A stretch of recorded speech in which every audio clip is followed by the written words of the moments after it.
Bueno, por primera vez el nivel de respaldo de la presidenta Bachelet fue superado por la desaprobación tras los resultados de la encuesta ADIMARC, correspondiente a octubre. Vamos a profundizar en este y otros temas políticos que están marcando la contingencia. Nos acompaña el diputado de la UDI, Patricio Melero. Gracias por estar junto a nosotros, diputado. Muy buenos días, Viviana. Muchas gracias. Bueno, partamos por el tema que le mencioné durante la presentación, esta baja en la encuesta ADIMARC. ¿A qué lo atribuye usted, esta baja en la aprobación en la presidenta y el gobierno? Yo creo que es una baja que se viene larvando hace tiempo y se logra en muy poco tiempo, lo que es muy sorprendente porque a 7 u 8 meses que la presidenta Bachelet, que fue elegida con un altísimo respaldo, esté hoy día con más rechazo que respaldo, y su gobierno aún con más o peores cifras en ese sentido, son la expresión, a mi juicio, Viviana, no como ha pretendido el gobierno decirlo, de un problema de comunicación o de una campaña del terror, como dijo la presidenta de Alemania, sino que es el efecto, más que de las formas, de malas reformas mal concebidas, improvisadas, que la ciudadanía está rechazando. Y también es el rechazo a un estilo de gobierno que partió, recordemos, con la retroexcavadora que nos anunció el presidente del PPD, con el objetivo de un voluntarismo político muy grande de aplicar determinadas reformas que hoy día la ciudadanía no le gustan, las rechaza. No están, creo yo, en el ADN del país, que quiere reformas, pero no de la forma como se están implementando. Eso es un tema que me gustaría profundizar con usted, porque las reformas se sabían sí, y estaban dentro del programa de gobierno. Sí.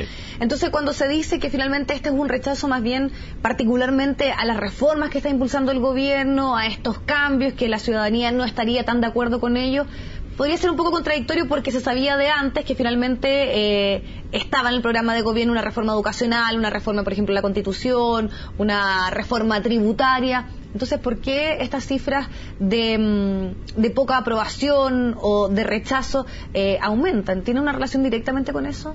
Tiene que ver con dos aspectos. Uno, que la ciudadanía se empieza a enterar más en particular de las reformas. El programa de gobierno las enunciaba, muy bien apuntas tú, que nadie podría hoy día sorprenderse. Pero cuando empiezan a ver la aplicación práctica, por ejemplo, de la reforma educacional, que claramente en vez de fortalecer la educación pública, lo que hace es debilitar la educación particular subvencionada. Cuando los padres empiezan a ver que su libertad para elegir se empieza a condicionar. Cuando la gente empieza a ver los efectos de una reforma tributaria que le afecta directamente en el bolsillo y empieza a ver cifras económicas muy malas, el país va a crecer con suerte un 2%, el desempleo aumenta, la inversión disminuye. Cuando la gente empieza a ver los efectos que empieza a tener malas políticas en materia de control de la delincuencia, empezamos a tener los primeros síntomas ya de una actitud y de una actividad que es mucho peor que la que veníamos expresando, generan, Viviana, un conjunto de hechos que sin duda demuestran y dejan también en evidencia una falta de conducción y de liderazgo. ¿Conducción política? De conducción política y de falta de liderazgo, porque la misma reforma educacional fue una expresión de eso. Hay que reconocer que el único partido que honró la reforma educacional votando las indicaciones del gobierno fue la Democracia Cristiana, pero el resto hizo lo que quiso con 8 ministros en la sala de la Cámara de Diputados, partiendo por el ministro del Interior. ¿Y esa falta de conducción política o de liderazgo que usted señala que estaría afectando al gobierno, de quiénes? ¿De la presidenta, de sus ministros, de los equipos, de la coordinación que tienen con los parlamentarios? Tiene que ver con que el gran cambio entre la concertación que gobernó exitosamente Chile durante 20 años y que lo hizo logrando buenos acuerdos con nosotros como alianza y le dio al país un consenso general que permitió avanzar mucho, hoy día se abandona esa política, los acuerdos, y la nueva mayoría es una coalición de gobierno, Viviana, que la ideología la domina en todo. Y la ideología o el exceso de ideología de la visión excesivamente socialista e izquierdista, de visiones muy radicales, empieza a dificultar la búsqueda de acuerdo y la búsqueda de consenso. Por eso que lo que pasó este fin de semana es muy determinante. Este fin de semana hablaron los pesos pesados de la concertación. Habló Ricardo Lagos. Y Ricardo Lagos le dijo en la propia casa del PPD, al autor de la retroexcavadora, que fue Jaime Quintana, el presidente, le dijo: muchachos, eso no está bien. Busquen acuerdos, busquen consensos con las de la vereda del frente, es decir, con nosotros. ¿Para usted esas fueron unas declaraciones adecuadas? ¿Está la posibilidad de avanzar? Sin duda, sintomáticas de lo que el país quiere. El país no quiere revoluciones, el país quiere acuerdos. Lo logramos en la reforma tributaria. Lo veo mucho más difícil en la reforma educacional porque los temas ahí son muy de fondo sobre el modelo educacional que quiere expresarse. Pero la disposición de la UDI está porque uno también asume que estos llamados, aparte de generar obviamente un cierto orden interno, son un llamado, una invitación a los sectores de la oposición, y fue bien claro, como usted también lo señala, el expresidente Lagos en decir, busquemos acuerdos con la oposición para que estas transformaciones perduren en el tiempo. Finalmente él alude a eso. Pero hemos visto que ha estado la posibilidad de ciertas conversaciones con Renovación Nacional, también por cierto con Amplitud, pero siempre la UDI tenía una posición más reticente. Se hablaba también durante los primeros meses de que podía quedar un poco aislada. Estos llamados que vimos por parte del expresidente Lagos, que vemos también, por ejemplo, por quien preside el PS, Osvaldo Andrade, también, por cierto, de Ignacio Walker, ¿son escuchados por la UDI? ¿Cuál es la reflexión que hacen respecto a lo sucedido este fin de semana? La UDI ha sido parte fundamental de los acuerdos históricos logrados en Chile durante los últimos 25 años. Ahí estuvo la UDI en el primer acuerdo en el año 90 para instalar una mesa de consenso en el Senado y en la Cámara de Diputados. Ahí estuvo la UDI para ayudar al presidente Lagos cuando tuvo dificultad por el tema de los sobresueldos. Ahí estuvo la UDI para habilitar las candidaturas de la democracia cristiana cuando se inscribieron mal.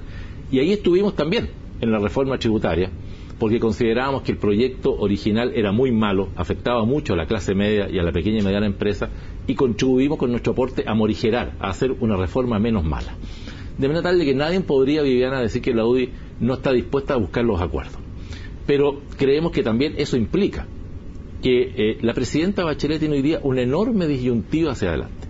O se refugia en la nueva mayoría y sigue enamorada de su programa de gobierno, sin a darse cuenta de que la ciudadanía le está diciendo, presidenta, estos cambios de esta forma no.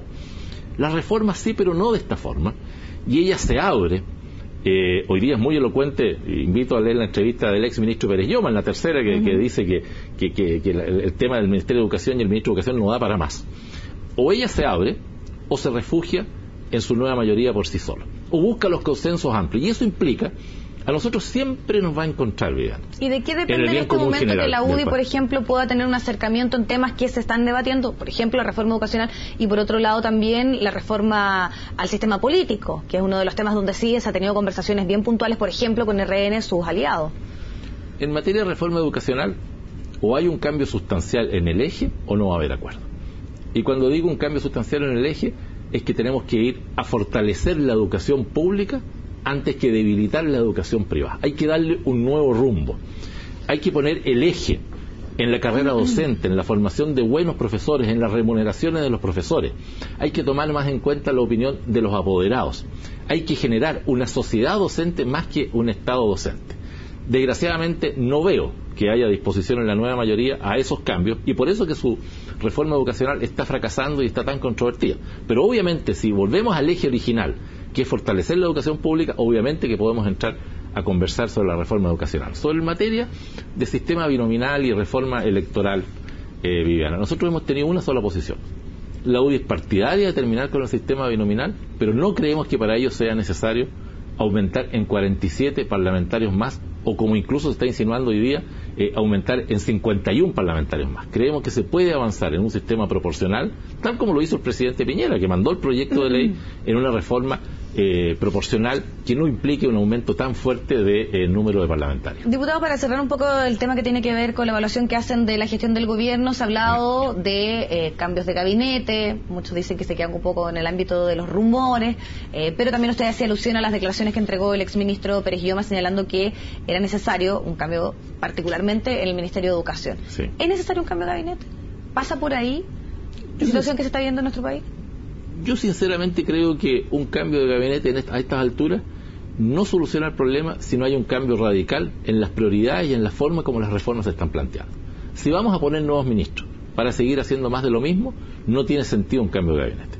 Si hay un cambio de gabinete en el tono del discurso del expresidente Lagos, en el nuevo tono que le he visto al presidente del Partido Socialista, que era el incendiario de ayer, el conciliador de hoy día, en el nuevo tono que le estoy viendo a los ministros, porque obviamente no hay nada que ayude más a cambiar a un gobierno que el rechazo que está teniendo de la ciudadanía, y hay entonces un espíritu para replantearse las reformas, obviamente que creo que un cambio de gabinete no tiene sentido. tendría sentido si es que va acompañado de nuevas personas, porque probablemente pedirle, por ejemplo, al ministro Izaguirre, que ha estado tan enfrascado, tan confuso en el manejo de la reforma, que haga una reforma distinta va a ser difícil y quizás tiene que encabezarla otra persona, pero yo creo que el tema parte desde la conducción misma de la presidenta Bachelet. Bachelet de hoy día es distinta a la Bachelet de su primer gobierno. Y ella tiene que abandonar un poco esa conducta más paternalista que tenía en la forma como conducía la nueva mayoría y buscar una mayor integración. Ella tiene que poner su liderazgo en favor de lo que la ciudadanía le está planteando y encabezar una conducción política menos delegatoria y más conductora por parte de ella. En esa dirección veo yo un gabinete distinto. Diputado, lo quiero llevar a otro tema. Usted presidió durante mucho tiempo su partido y en este momento han estado en una situación de esta arista política del llamado caso Penta. No, también han habido ciertos análisis respecto al rol que ha tenido Ernesto Silva presidiendo a la UDI durante esta crisis. ¿Cuál es su evaluación respecto a cómo ha conducido su partido durante esta situación que ha tenido que enfrentar con estas posibles relaciones que hay en el pago de las campañas políticas o de boletas que fueron emitidas por trabajos no realizados de algunos parlamentarios de su partido?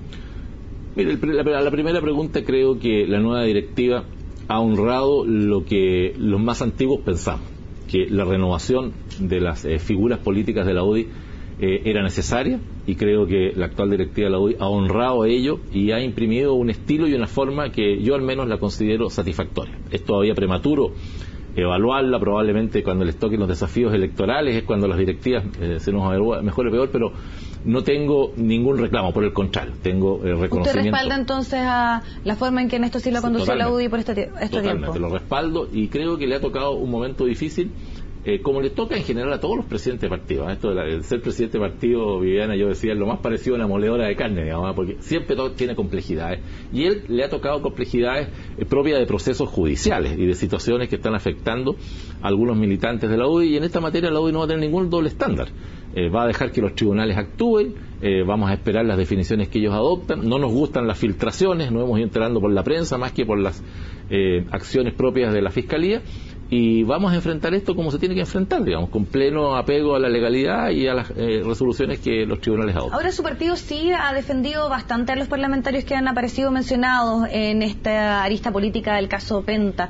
¿Se sigue respaldando y se sigue pensando que no hay ningún tipo de vínculo de irregularidades en las formas que se financiaron las campañas de los parlamentarios como Ena Fomber o Iván Moreira, que son algunos de los que han aparecido mencionados en este caso? Yo creo que si hay alguna irregularidad hay que esperar que los tribunales y la Fiscalía las establezcan con nitidez. Hasta ahora lo que hemos visto, Viviana, son algunos elementos, algunas filtraciones de prensa, algunas situaciones que están llevando a que algunos militantes nuestros sean convocados a declarar. No adelantemos, nosotros siempre otorgamos un factor de presunción de inocencia, y no le quepa ninguna duda, si que hay alguna situación que fue anómala o al margen de la ley, esa acción tiene que repararse, las personas que participaron en ellas tendrán que dar las explicaciones del caso, y es importante que esta arista política del financiamiento de las campañas se vea en un marco amplio y general.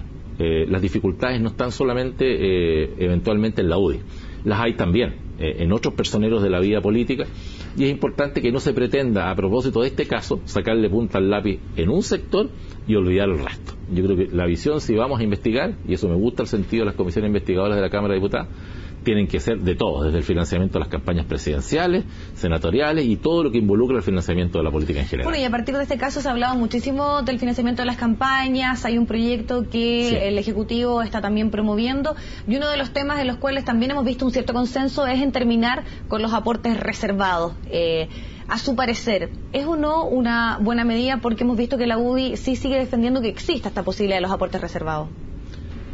La primera pregunta, Viviana, es ¿quién va a financiar la actividad política y quién va a financiar las campañas? Porque si le asignamos a ello un valor importante en un sistema democrático, que exista vida activa política, que las candidaturas puedan también llegar adecuadamente con sus posturas y sus planteamientos a la ciudadanía, alguien tiene que poner la plata.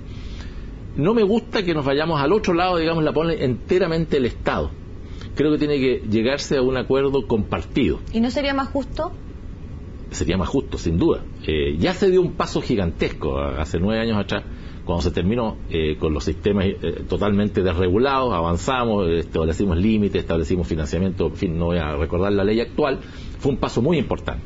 Ahora hay que dar un paso adicional. Y creo que la pregunta derechamente suya, si es bueno o malo los aportes reservados, yo creo que el aporte reservado de las empresas, bien regulado, yo no veo de verdad una razón de fondo para terminarlo. ¿Bien regulado significa que sean transparentes, que por ejemplo se sepa que tal empresa le aporta a tal parlamentario? Puede ser ese un camino, puede establecerse determinados topes, porque al final la gente dice mucho menos las empresas no votan, las que votan son las personas. Pero yo creo que también a las empresas les importa el devenir político del país. Cómo se va a manejar la política económica de un país, cómo se va a manejar el desarrollo social.